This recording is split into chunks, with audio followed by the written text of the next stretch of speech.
오늘은 위기를 기회로 삼아 약동하는 교회, 위기를 기회로 삼아 약동하는 교회라는 제목으로 말씀을 나누겠습니다. 우리가 교회에서 신앙생활을 하다 보면 서로의 의견들이 부딪히는 경우들을 종종 경험하지요. 성도들이 교회를 사랑하는 마음이 그리고 또 관심이 많을수록 여러분 이런 의견들은 늘 충돌이 일어나기 마련입니다. 여러분 그래서 의견이 많다는 것은 교회가 살아 움직이고 있다는 증거이기도 합니다. 서로 다른 의견은 갈등의 씨앗이 아니라 더 나은 결정을 내리기 위한 풍요로운 자산이기도 한 거죠. 어떻게 보느냐에 따라서 그 관점은 완전히 달라지는 겁니다. 실은 목사의 입장에서는 목사가 말을 하면 누가 토 달지 않고 아멘 하면 제일 좋습니다. 여러분 그런데 그건 건강한 교회가 결코 아닙니다. 여러분 아무리 목사가 하나님의 말씀을 전하지만 그렇다고 해서 하나님의 말씀이 진리인 거지 목사의 생각과 판단이 진리는 아닙니다. 목사가 모든 것들을 또 잘 알 수 있는 건 아니고요.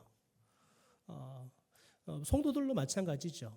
모두가 나름대로의 어떤 분야의 전문성도 있고 어떤 분야에 대해서는 비전문적이기도 합니다. 여러분 그런데 목사가 일방적으로 이야기하는 것이 하나님의 종이니까 목사의 말에는 무조건 순종해야 돼. 여러분 그것은 목사가 말씀을 전할 때 목사로부터 전하는 말씀에 대해서는 순종하는 거고 여러분 때로는 여러분 목사가 의견을 냈지만 그 부분이 이런 부분에 있어서는 저희들이 조금 함께 생각해 볼 필요가 있다 그러면 여러분 가감없이 그런 부분들을 이야기할 수 있어야 되고요. 또 그런 이야기들을 기쁘게 받을 수 있어야죠. 그게 건강한 목사이고 성도의 관계이겠죠. 여러분 그래서 이런 명언이 있습니다. 우리 같이 한번 자막을 보고 같이 읽어볼까요? 굉장히 중요한 명언인데요. 자막 좀 보여주시겠어요? 네, 같이 읽죠. 시작. 본질적인 것에는 일치를, 비본질적인 것에는 자유를, 모든 것에는 사랑을. 네, 그대로 두세요. 여러분 본질적인 복음에 있어서는 우리가 하나가 돼야 합니다. 여러분 우리가 복음에 대해서는 같은 신앙의 고백을 해야 한다는 거예요. 그러나 복음의 비본질적인 것에 대해서는 자유롭게 각자의 생각들이 개진될 수 있어야 되죠. 우리가 예배당을 지으면서 예배당의 의자를 어떤 의자를 놓을 것이냐. 여러분 사람마다 다 생각이 다를 수 있습니다. 여러분 그런 생각들을 다양한 생각들을 모으고 그러면 우리는 우리 교회 또 우리 성도들의 입장에서 어떤 의자가 가장 좋을 것이냐. 여러분 이것은 각자가 선호하는 게 다 다르기 때문에 자유롭게 의견들이 나눠줄 수 있어야 됩니다. 이제 여름 성경학교 되면은 아이들이 밥을 해줄 건데 아이들에게 어떤 메뉴로 밥을 해줄 것이냐. 여러분 그것은 사람에 따라 다 생각이 다를 수 있습니다. 아이들이 다 돈가스를 좋아하는 건 아닙니다. 여러분 그러니까 그런 것들은 자유롭게 의견들이 나누어질 수 있어야 한다는 거예요. 그러나 여러분 이 모든 것 안에는 다 뭐가 있어야 한다는 거예요? 사랑이 전제가 돼야 한다는 겁니다. 에어컨 틀어주세요. 괜찮으니까요. 더우니까요. 여러분 그래서 주님의 몸된 교회는 하나이지만 성도의 수만큼 다양한 생각과 가치관이 존재하는 것 여러분 그것은 교회가 하나가 되지 않는 게 아니라 건강한 교회의 가장 중요한 표지입니다. 여러분 그러면 성도들의 생각이 다를 때 교회는 그리고 우리들은 어떻게 해야 할까요? 보통 여러분 다름이 인정되지 않아서 이렇게 회의를 하다가 일을 하다가 여러분 다툼이 일어나죠. 그러면 상처를 받고 또 상처받으면 시험이 들어서 교회를 떠나거나 또 열심히 내었던 사역에 대해서 발을 한 발 빼거나 또 열심히 확 떨어지는 경우들을 우리는 많이 겪습니다. 여러분 그런 의미에서 교회의 진짜 실력과 성숙함은 문제가 없는 것에서 나타나는 게 아니라요. 서로의 다름이 부딪힐 때 어떻게 그 부분들을 다룰 것이냐. 여러분 여기에 교회의 성숙과 더 나아가서 교회의 진짜 실력이 나오는 거죠. 여러분 오늘 본문 사도행전 15장은 기독교 역사상 가장 크고 치열했던 교회 안에 마치 부부싸움 같은 갈등을 다루고 있는 이야기입니다. 여러분 신기하게도 이 사도행전 15장의 이 교회 안의 갈등의 문제는 바나바와 바울이 1차 선교 여행을 대성공적으로 마치고 이방인들이 대거 교회로 몰려오던 여러분 대부흥의 시기에 일어났다는 사실입니다. 여러분 교회의 사역이 한참 재미가 있고 교회가 막 부흥할 때 여러분 교회는 늘 좋은 게 아닙니다. 사탄은 늘 그럴 때마다 틈을 타고 교회를 공격하지요. 여러분 부흥의 한복판에서 터졌던 이 위기, 여러분 이 위기를 안디옥 교회와 예루살렘 교회가 어떻게 이 위기를 전진의 기회로 바꾸었는지 오늘 우리가 말씀을 좀 묵상하면서 우리 교회가 어떻게 하면 위기 앞에서 이 위기를 잘 극복하는 실력이 있고 또한 성숙한 교회가 될 수 있는지 그 지혜를 배우는 시간이 되기를 주님의 이름으로 축원합니다. 첫째로 교회는 다수결로 밀어붙이지 말고 인내의 소통으로 정면 돌파해야 합니다. 우리 같이 한번 읽어볼까요? 시작. 교회는 다수결로 밀어붙이지 말고 인내의 소통으로 정면 돌파해야 합니다. 1절과 2절에 보면 유대로부터 내려온 사람들이 가르쳤다. 설교를 했단 말이죠. 그런데 어떤 내용을 설교했냐면 1절에 보니까 너희가 모세의 법대로 할례를 받지 아니하면 능히 구원을 받지 못하리라 라고 가르쳤어요. 그랬더니 이 일로 인해서 바울과 바나바 그리고 유대에서 내려왔던 유대인, 그리스도인, 거짓 교사들과 그 사이에서 여러분 굉장히 적지 않은 다툼 그런데 세번역의 단성경을 보면 굉장히 여러분 굉장히 강력한 충돌이 일어났대요. 그리고 서로 치열한 변론이 일어나게 되었다는 거예요. 여러분 부흥하던 이 안디옥 교회에 특별히 율법에 대해서 깐깐하게 지켜야 한다라고 주장했던 유대인들 중에서 예수를 믿었는데 여러분 이 복음에 예수 그리스도의 십자가의 복음에다가 그들이 믿었던 유대교회의 관습과 더 나아가서 율법도 같이 지켜야 구원을 받는다. 여러분 이렇게 가르치는 거죠. 예수만 믿어가지고는 안 된다. 그래서 너희들도 유대인처럼 할례도 받아야 되고 율법도 지켜야지 구원을 받는 거지 예수만 믿어서는 안 된다라고 가르쳤던 겁니다. 여러분 이 말씀을 들었던 이 안디옥 교회가 난리가 난 겁니다. 여러분 바울과 바나바가 이들과 싸워요. 교회 지도자들이 싸우기 시작한다고 생각해 보세요. 그러면 교회가 얼마나 대단한 위기 가운데 휩싸이겠습니까? 성도들은 도대체 누구 이야기를 들어야 할지 어떤 게 맞는 거지 혼란이 빠지게 될 겁니다. 여러분 그런데 아이러니하게도 이런 영적 위기를 맞이했을 때 안디옥 교회는 영적 저력이 나타나기 시작했다는 거예요. 여러분 교회는 우리 교회가 얼마나 대단한 교회인지 실은 위기를 만나지 않으면 잘 모릅니다.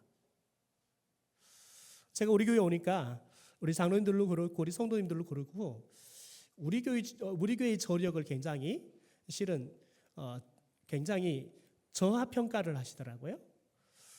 그래서 왜 그럴까 가만히 우리 역사들을 쭉 보니까 실은 우리 교회는 너무 평탄하게 교회가 나름대로 성장해온 교회 중에 하나예요. 뭐 수많은 어려움이 있었겠지요.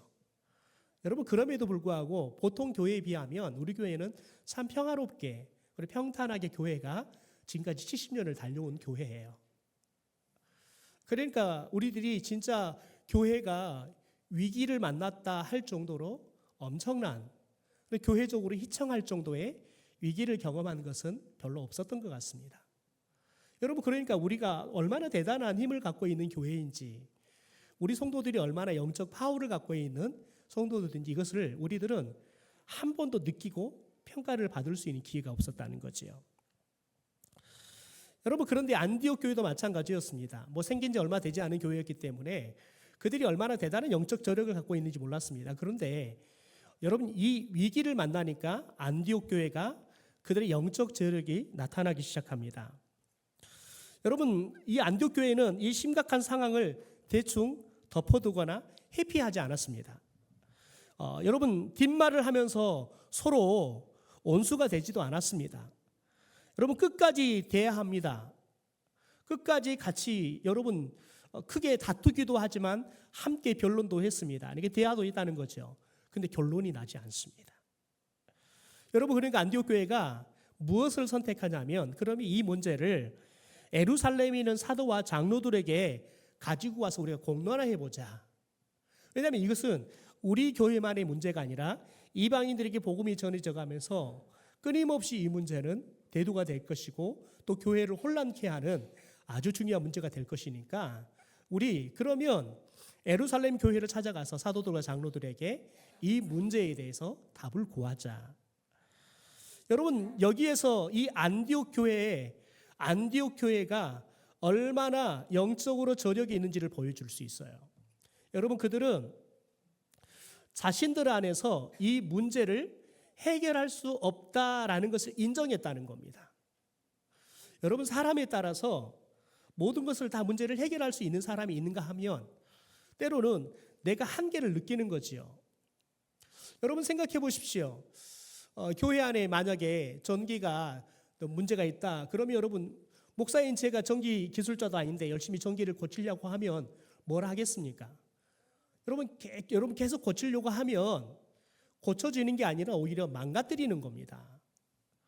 여러분, 그럴 때는 전기를 잘 하시는 우리 강혜원 장로님이나 이런 분들한테 장님 이거 어떻게 좀 하면 좋겠습니까? 물어보면 되는 거지요.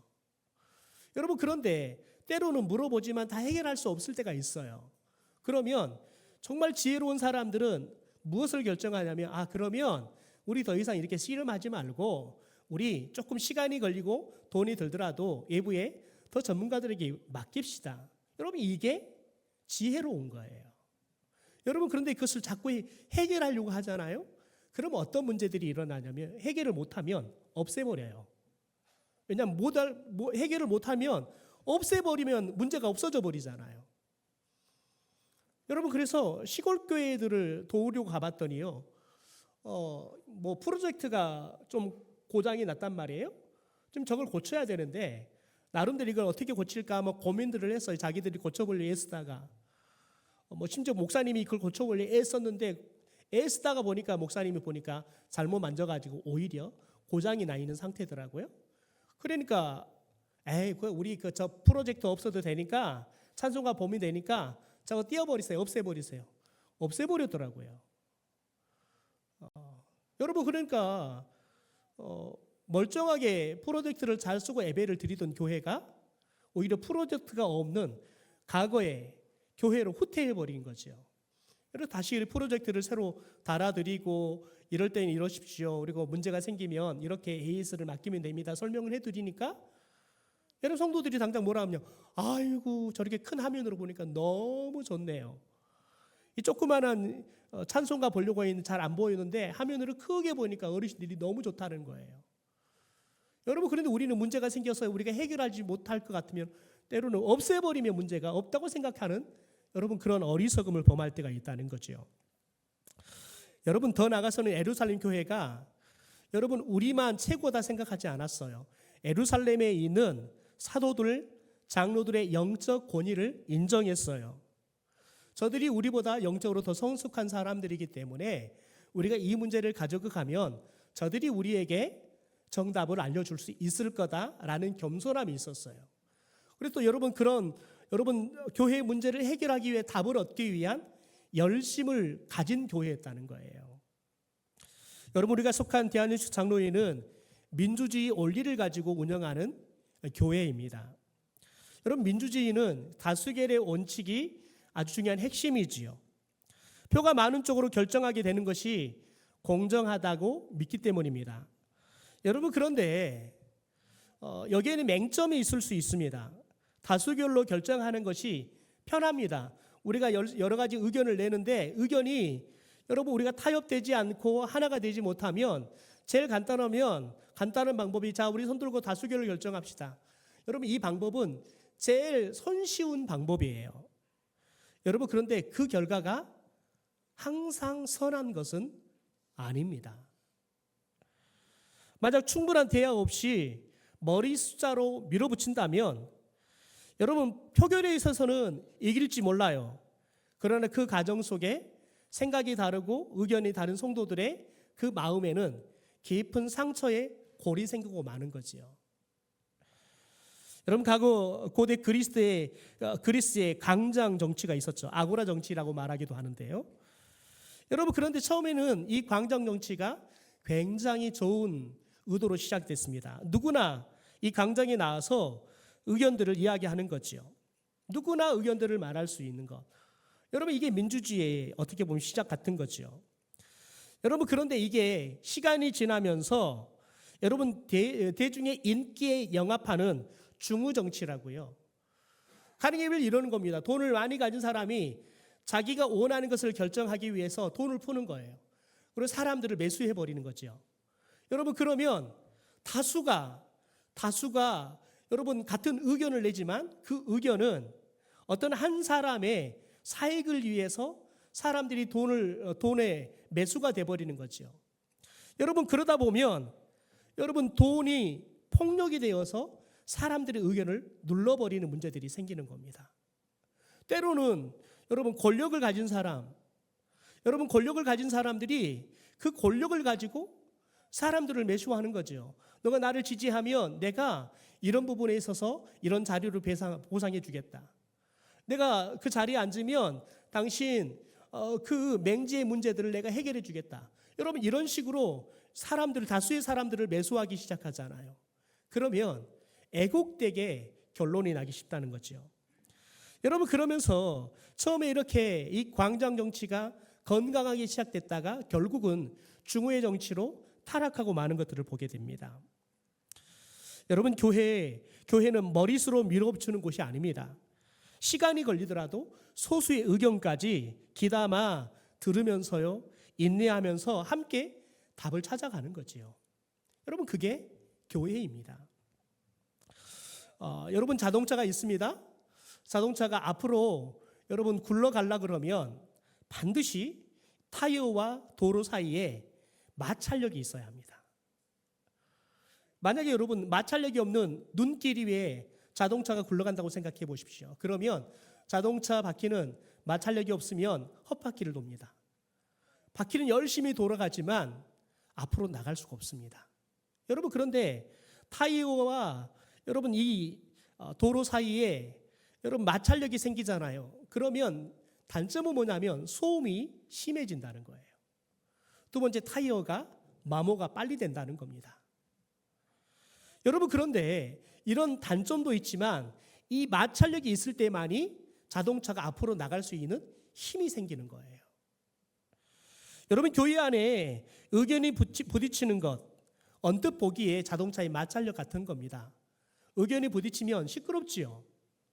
때로는 의견이 부딪히면 여러분 이 일이 앞으로 가지도 못하고 제자리에 스톱하는 겁니다. 그래서 여러분 교회가 하는 일에 방해물이 되는 것처럼 생각이 돼요. 하지만 여러분 이 마찰이 두려워서 입을 닫아버리거나 다수결로 다른 소수의 의견들을 짓밟아 버리잖아요. 여러분 그러면 갈 수는 있어요. 그러나 상처가 많은 교회가 되는 거예요. 소수의 사람들이 이 교회 안에 발을 붙이고 머물 수 있는 공간이 없어져 버리는 겁니다. 여러분 진리와 사랑 안에서 그래서 우리는 때로는 의견이 다를 때 끝까지 인내해 주는 겁니다. 그리고 함께 소통하는 겁니다. 여러분 이 거룩한 말찰력은 교회를 건강하게 만들고요. 앞으로 전진하게 만드는 영적인 힘이 되는 겁니다. 여러분 우리 교회는 이 힘이 많아야 할 줄 믿습니다. 여러분 두 번째 우리 같이 한번 읽어볼까요? 같이 읽죠. 시작. 내 경험과 전통을 깨고 오직 하나님의 은혜만 기준 삼아야 합니다. 오늘 본문 7절부터 9절에 보면 베드로가 일어납니다. 그리고 말을 하지요. 8절 9절에 보니까 베드로가 어떤 말을 하면 이런 말을 합니다. 권사님 에어컨 틀어주세요. 너무 덥습니다. 마음을 아시는 하나님이 우리에게와 같이 그들에게도 성령을 주어 증언하시고 믿음으로 그들의 마음을 깨끗하게 하사 그들이나 우리나 차별하지 않으셨습니다. 라고 말을 해요. 여러분 베드로가 여러분 이 문제를 해결하는 데서 기준을 제시해 주는 겁니다. 여러분 그렇다면 한번 생각해 봅시다. 그러면 왜 유대인 그리스도인들은 왜 이방인들에게 할례를 해라, 받아라, 너희들 우리처럼 율법을 지켜라 라고 그렇게 가르쳤을까요? 그것이 교회의 마찰이 되고 갈등이 된다는 것들을 알면서도 왜 그들은 그렇게 가르쳤냐는 거예요. 여기에는 유대인의 수백 년 된 신앙적 고정관념이 있었기 때문에 그렇습니다. 여러분 구약 성경에 보면 이사야 61장에 보면 말세가 되면 이방인들이 애물을 들고서 예루살렘으로 와서 하나님을 예배할 것이다 라는 예언의 내용들이 나옵니다. 여러분 이들이 구약 성경을 보면서 여러분 어떤 착각을 했냐면 유대인들은 이 말씀들을 자기 마음대로 해석했어요. 그것도 자기 중심적으로 해석했어요. 그러니까 메시아가 오면 이방인들이 우리들을 섬기는 종이 될 거라는 거예요. 그래서 우리들만 왕 같은 제사장이 될 거라는 거예요. 저들은 우리를 섬기는 종이 될 거라는 거예요. 왜냐하면 우리는 하나님의 선민이니까. 여러분 철저하게 이들의 이 꿈은 유대인 중심의 꿈이었던 겁니다. 여러분 그런데 유대인들이 얼마나 전도에 대한 열심이 있었는지 아십니까? 예수님께서 마태복음 23장 15절에 유대인의 이 전도의 열정에 대해서 그리고 유대인들이 그렇게 열심히 전도하지만 그러나 전도한 영혼들을 어떻게 무너뜨려 버렸는지에 대해서 고발하는 말씀이 나옵니다. 우리 마태복음 23장 말씀을 같이 한번 읽죠. 시작. 화 있을진저 외식하는 서기관들과 바리새인들이여 너희는 교인 한 사람을 얻기 위하여 바다와 육주를 두르고 다니다가 생기면 너희보다 몇 배나 더 지옥 자식이 되게 하는도다. 여러분 유대인을 대표하는 서기관 바리새인들 여러분 이 사람들이 성도 한 사람을 얻기 위해서 바다로도 다니고 육지로도 돌아다닌다는 거예요. 여러분 그렇게 사람을 구원하기 위해서 전도하기 위해서 열심히 돌아다니며 전도했다는 거예요. 여러분 그런데 전도를 해놓고 그 사람들을 자기보다 배나 더 지옥 자식이 되게 해버렸다는 거예요. 여러분 생각해 보세요. 그런데 이런 유대인들이 예수님을 믿고 나니까 그래서 교회 안에 들어가 보니까 황당한 일이 벌어지고 있는 겁니다.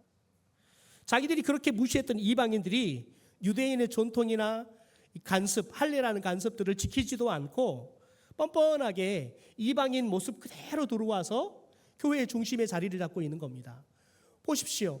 여러분 초대교회가 예루살렘 교회가 여러분 교회가 폭발적으로 부흥합니다.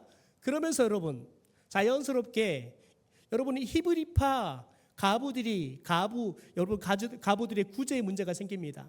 그때 여러분 이 예루살렘 교회 이 문제를 해결하기 위해서 7명의 우리가 집사라고 사역하는 거 많이 번역에 썼는데요. 조금 더 정확히 하면은 그냥 사역자라고 생각해 봅시다. 7명의 사역자를 세웁니다. 그래서 이들을 재정을 맡기고 구제하는 일들을 맡기지요. 여러분 그런데 이 7명의 새로운 사역자들은 한결같이 다 헬라인이었습니다. 헬라파였다는 말이죠. 여러분 그들한테 이 헬라파 가부들이 구제하는 일들을 문제를 해결할 수 있도록 맡기는 거예요. 여러분 얼마나 균형 맞겠습니까? 헬라파 여러분 사역자들이 이 구제하는 일들을 간장했을 때 헬라파 사람들이 혹시 우리가 구제를 비를 못 받아도 불공정하다 말하지 않는 거지요. 그러니까 여러분 이 예루살렘 교회도 마찬가지고 이방인 교회들도 다들 이방인들이 들어와서 여러분 유대인들과 함께 신앙생활하는데 그들을 가만히 보니까 할례도 안 받고 율법도 안 지키고 자기들 마음대로 사는 것처럼 보이는 거예요. 그러니까 여러분 유대인 그리스도인들이 강력하게 이야기하는 거예요. 예수만 믿어서는 구원 못 받고 당신들이 우리처럼 유대인들처럼 할례도 받아야 되고 율법도 지켜야지만 완전한 구원을 받을 수 있습니다 라고 가르쳤던 거지요.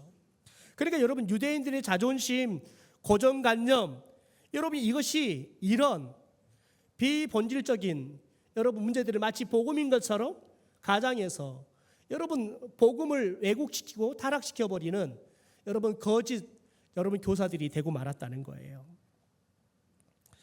여러분 이 안구한 유대인 그리스도인들의 이 전통의 벽을 깨뜨리는 사람이 누구입니까? 여러분, 우리가 두 번째 이야기를 읽을 때 읽었던 베드로였습니다. 여러분, 베드로는 어떻게 보면 예루살렘 교회의 담임 목사 같은 역할을 했던 사람 아니겠습니까? 여러분, 베드로는 이방인 선교사였던 바울보다는 훨씬 더 보수적인 입장을 취할 수 있는 사람입니다. 여러분, 그런데 바울이 뭐라 그래요? 자신이 경험한 성령의 역사를 솔직하게 고백해요.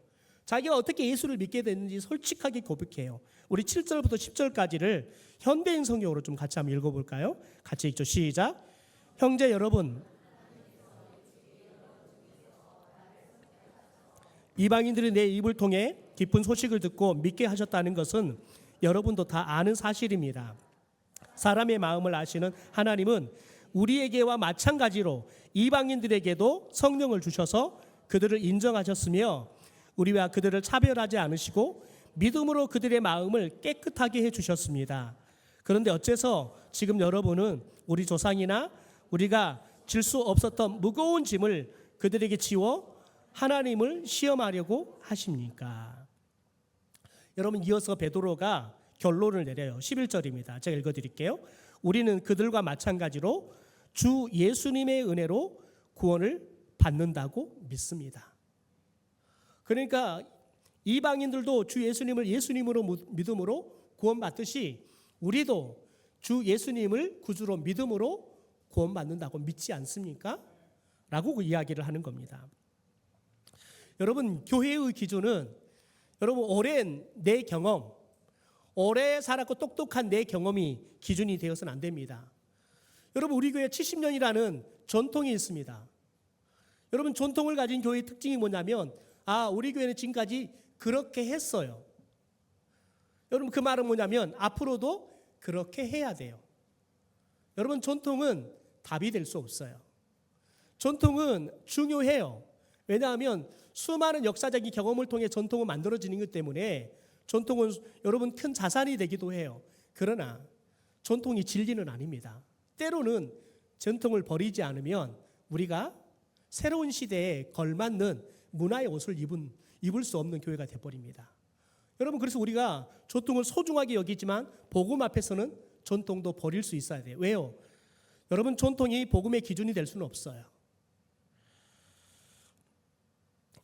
여러분, 특별히 우리가 오케스트라가 연주하는 것을 보러 가보면 연주하기 전에 막 시끄럽습니다. 연주자들이 막 나름대로 막 소리를 막 냈습니다. 그러면 그 오케스트라의 다양한 악기들이 막 각자 막 소리를 내다 보면 시끄럽지요. 여러분, 대부분 왜 그렇게 연주하기 전에 각자 악기들을 그렇게 소리를 내냐면 특별히 현악기들은 여러분 현들을 조율을 해야 되는 겁니다. 조금 풀어지기도 하고 하기 때문에. 여러분, 그런데 특별히 오케스트라가 조율을 하기 위해서는 절대 음의 기준이 있어야겠지요. 여러분, 그래서 현악단은 이 음을 조율하기 위해서 오보에라는 악기가 특별히 절대 기준음을 연주를 해줍니다. 그 기준음이 뭐냐면 4옥타브 라라는 음입니다. 4옥타브 라라는 음을 이 오보에 악기가 여러분 켜줘요. 그러면 그 오보의 악기 소리를 듣고 거기에다가 이 4옥타브 라의 음을 다 조율하는 겁니다. 그럼 왜 오보에가 그 절대 음의 기준이 되느냐? 여러분, 오보에가 온도나 습기에 가장 영향을 적게 받는데요. 그래서 그 음의 변화가 가장 적대요. 그래서 가장 정확한 음을 낼 수 있는 게 오보에래요. 여러분, 더 중요한 것은 뭐냐면 여러분, 이 오보에의 특징이 있는 게 뭐냐면 여러분, 오보에가 소리가 가장 선명하대요. 그리고 이 오보에 이 소리가 직진성이 있어요. 그대로 반드시 가서 사람들에게 가장 명확하게 들리는 힘이 있대요. 그러니까 모든 연주자들에게 정확하게 4옥타브 라를 들려줄 수 있는 소리를 낼 수 있는 거예요. 더 중요한 게 있습니다. 오케스트라에 여러분 악기들을 처음에 뭘로 만들 것이냐, 오케스트라를 만들면서 여러분 그 악기들을 결정할 때 가장 여러분 그 멤버에 들어갔던 게 이 오보에라는 거예요. 그러니까 오보에는 오케스트라에 전통이 있는 악기예요. 여러분, 그래서 이 오보에 음에다가 오보에가 올려주는 이 기준음에다가 다른 현악기들이 다 여러분 그 조율을 하는 겁니다. 여러분 그런데 생각해 보십시오. 아무리 값비싼 여러분 명기라도 생각해 보십시오. 나는 10억짜리니까 저거 오보에 뭐 기회해봤자 기껏 해봤자 5천만 원뿐이 안 되는데 내가 비싸니까 내 음에다가 너가 맞춰야지. 여러분 이러고 오보에다 맞추지 않으면 여러분 아무리 비싼 악기여도 제대로 세로를 낼 수 없는 겁니다. 여러분 교회도 그렇습니다. 살아온 배경, 정치 성향, 신앙의 스타일들이 다 다릅니다. 여러분 그때 내 신앙이 오라. 내가 해봤는데 이게 맞아. 여러분 그렇게 자기 소리를 내기 시작하잖아요. 그러면 교회는 소음의 바다가 되고 마는 거예요. 여러분 교회의 유일한 기조는 예수 그리스도의 십자가의 은혜인 줄 믿습니다. 여러분 내 고집을 내려놓고 주님의 은혜라는 기준음에 나를 조율하기 시작할 때 교회는 갈등을 넘어서서 천국의 하모니를 만들어내는 저력 있는 교회가 될 줄 믿습니다. 여러분 마지막으로 셋째 우리 같이 한번 읽을까요? 시작. 진리는 확실히 지키되 사람을 얻는 배려를 해야 합니다. 여러분 11절의 말씀을 다시 읽어드리면 우리는 그들과 마찬가지로 주 예수님의 은혜로 구원을 받는다고 믿습니다 라고 이야기를 하지요. 여러분 그런데 예루살렘 교회가 이 사도회의를 통해서 최종 결정을 내리는데 여러분 그 결정이 눈부시게 아름다워요. 여러분 당시의 회의 분위기를 보면 베드로와 바울을 통한 이 복음파들이 여러분 전체 분위기를 휘잡을 수 있었어요. 그러니까 이들이 다수결로 교회의 결정을 끌어낼 수 있는 파워도 있었다고 해요. 영향력도 있었고요. 여러분 그런데 할례를 주장하고 율법을 지켜야 한다고 주장하는 여러분 이 유대파들을 여러분 이들을 충분히 무시할 수 있었습니다. 여러분 그런데 예루살렘 교회는 그들을 힘으로 짓밟지 않습니다. 여러분 이어진 결정을 보면 여러분 분명하게 말합니다. 구원 받는데 할례는 필요 없다고 분명하게 결정을 내립니다. 그러니까 복음의 진리에 있어서는 그들이 확실하게 복음을 지킵니다. 그러면서도 여러분 이방인 성도들에게 한 가지를 양해해 줄 것을 구합니다. 여러분 그런데 이 말은 유대파 그리스도인들을 배려하는 결정이기도 합니다. 우리 사도행전 15장 19절과 20절을 현대어 성경으로 같이 한번 읽어보시죠. 같이 읽겠습니다. 시작. 그러므로 내 의견으로는 하나님께로 돌아오는 이방 사람들에게 우리 유대인의 율법에 복종해야 한다고 강요해서는 안 된다고 생각합니다. 다만 우상에게 제물로 바쳤던 고기를 먹지 말고 모든 음란한 행동을 하지 말고 목 졸라 죽인 짐승의 고기와 피를 먹지 말라고 써서 보내는 것이 좋으리라고 봅니다. 그러니까 이방인들 중에서 예수를 믿는 사람들에게 할례 받아야 된다, 율법 지켜야 된다, 그래야 구원을 받는다라고 우리 그렇게 강요하지 마십니다. 왜냐하면 그건 복음이 아니니까. 그런데 우리만 신앙생활을 하는 건 아니니까 우리 유대인들 중에 예수를 믿은 사람도 있으니까 우리 그들을 좀 배려해서 우상에게 제물로 바쳤던 고기 좀 먹지 맙시다. 그리고 음란한 행동들 그거 다 그칩시다. 왜? 그건 죄니까. 더 나아가서는 목 졸라 죽은 짐승이나 짐승의 고기나 피를 먹지 맙시다. 그게 유대인들은 금한 거니까. 여러분 진리에 대해서는 타협하지 않았습니다. 그러나 상처받은 유대인 성도들의 마음을 따뜻하게 배려해주는 여러분 어떻게 보면 정말 아름다운 결정이었습니다. 여러분 오직하면 이 사도행전 15장의 결정을 역사학자들은 기독교가 유대교로 여러분 작은 시골의 종교로 그치지 않고 전 세계로 뻗어나가는 데 있어서 결정타와 같은 결정이었다라고 이야기를 합니다. 만약에 여러분 이방인들을 배려하지 않는 여러분 그리고 더 나아가서 유대인들을 배려하지 않는 결정을 했다고 생각해 보십시오. 이방인들 중에서 예수님을 믿는 게 쉬워질 겁니다. 그런데 이방인들 중에서 예수를 믿으면 생활이 문란한 거죠. 가령 여러분 우리나라의 초기에 선교사들이 되어서 복음을 전하고 예수를 믿는데 이 사람들이 보니까 여러분 무지막지하게 담배를 피워댑니다. 술을 막 먹습니다. 여러분 서양인들은 기껏 해봤자 이 정도 잔에다가 여러분 한 모금씩 한 모금씩 한 시간 먹습니다. 그런데 여러분 한국 사람들은 이만한 대포에다가 여러분 그냥 원샷입니다. 술을 먹으면 말로 갖다 놓고 술을 먹습니다. 여러분 그러니까 그래서 예수를 믿었다는 증거가 있어야 되는데, 그래서 술과 담배를 끊는 게 좋겠다. 왜냐하면 술과 담배가 덕이 되지 않으니까. 술이 먹으면 사람이 아니라 개가 돼버리니까. 예수를 믿는다고 해서 술 먹는다고 해서 우리들이 거룩한 삶을 사는 건 아니단 말이에요. 여러분 예수를 믿은 사람이 술 먹으면 여러분 더 개가 됩니다. 안 먹어보셨습니까? 예, 다 먹어보셨으면서 그렇게 안 먹은 척 하십니까? 여러분 그래서 예수 믿었다라는 증거로 우리가 술을 끊읍시다. 담배를 끊읍시다. 그래야 삶이 변하니까요. 여러분 그와 같은 요청을 하는 거지요. 여러분 이 중요한 이 두 개가 정말 오묘하게 결정이 되었기 때문에 누구도 상처받지 않고 더 나아가서 복음이 전 세계로 건강한 복음으로 여러분 흘러가게 하는 중요한 결정이었다는 거예요. 여러분 독일의 철학자 쇼펜하우가 썼던 우화에 나오는 고슴도치 이야기가 있습니다. 이 고슴도치의 딜레마라는 여러분 그런 말이 있는데요. 아주 추운 겨울날 고슴도치들이 너무 춥잖아요. 그러니까 서로가 모인 겁니다. 따뜻하게 하려고.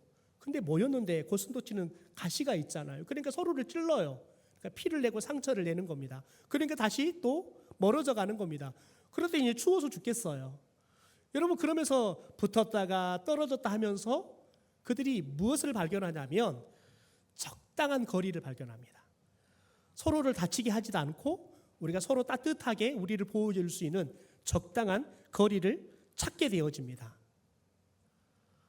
여러분 그러면서 그 적당한 거리에 머물면 추운 겨울에 서로가 서로를 지켜주고 그러나 상처를 내지 않는 여러분 그 지혜를 얻게 됩니다. 여러분 쇼펜하우는 이 적당한 거리를 뭐라고 표현하냐면 한번 자막을 볼까요? 예의, 좋은 매너라고 말합니다. 예의와 좋은 매너라는 거예요. 여러분 우리들이 성도들이 가까워지는 건 너무 소중합니다. 그런데 여러분 예의가 없고 매너가 없는 가까워짐은 서로에게 반드시 상처를 내게 돼 있습니다. 여러분 그래서 그리스도인들은 예의가 있어야 돼요. 매너가 있어야 돼요. 여러분 그럴 때 우리가 서로를 상처내지 않으면서도 우리가 건강하고 행복한 공동체를 만들 수 있는 거죠. 여러분 그러므로 교회 안에서 우리 모두가 저마다 내 주장, 내 편견으로 날카로운 가시를 여러분 가지기 시작하면 우리는 여러분 상대방이 상처를 내게 되어 있습니다. 여러분 특별히 예루살렘 교회는 오직 은혜로 구원받는다는 이 진리의 온기를 확고하게 지키면서도 유대인과 이방인이 서로의 가시로 찌르지 않도록 사랑의 배려라는 안전한 거리를 만들었던 거지요. 여러분 교회는 진리는 확실하게 세워야 합니다. 그러나 상대방에 대한 배려를 통해서 여러분 사람을 얻는 공동체가 돼야 하는 거예요. 여러분 교회에서조차도 사람을 얻을 수 없다. 여러분 그 인생은 성공할 수 있는 인생이 아닙니다. 그러므로 여러분 우리 교회가 위기를 기회 삼아서 약동하는 교회가 되려고 하면 진리에 대해서는 양보하지 않는 치열함이 있어야 돼요. 동시에 내 형제의 처지와 아픔을 귀를 기울일지라는 넉넉함이 있어야 돼요. 여러분 동시에 진리에는 치열하고 사람에 대해서는 따뜻함이 있어야 돼요. 여러분 지금까지 살아오면서 혹시 일방적으로 늘 내가 옳다, 내 말이 늘 맞다, 여러분 이렇게 주장하기 시작하잖아요. 여러분 상대방에게는 가시예요. 내가 생각하기에는 그게 진리일지 모르지만 상대방에게는 가시라고요. 그러면 여러분 원치 않게 누군가의 가슴을 생채기 내는 여러분 그런 무기가 되고 말아요. 여러분 그래서 우리는 내 고집은 내 경험, 내 전통은 좀 내려놓고 여러분 주님의 은혜, 십자가의 은혜라는 이 기준에 우리들이 스스로를 조율할 수 있어야 돼요. 우리가 함께 조율할 때 여러분 그 갈등이 오히려 갈등이 교회를 더 풍성한 부흥의 소리를 만들어내는 은혜가 될 줄 믿습니다. 그러므로 여러분 저와 여러분이 우리 교회가 예배당 건축이라는 여러분 축복입니다. 여러분 그런데 이건 또 다른 위기가 될 수 있어요. 여러분 그런데 우리가 이 위기를 어떻게 우리들이 하나님이 주시는 교회가 약동하는 기회로 삼을 것이냐? 여러분 그것은 우리 손에 달려 있는 줄 믿습니다.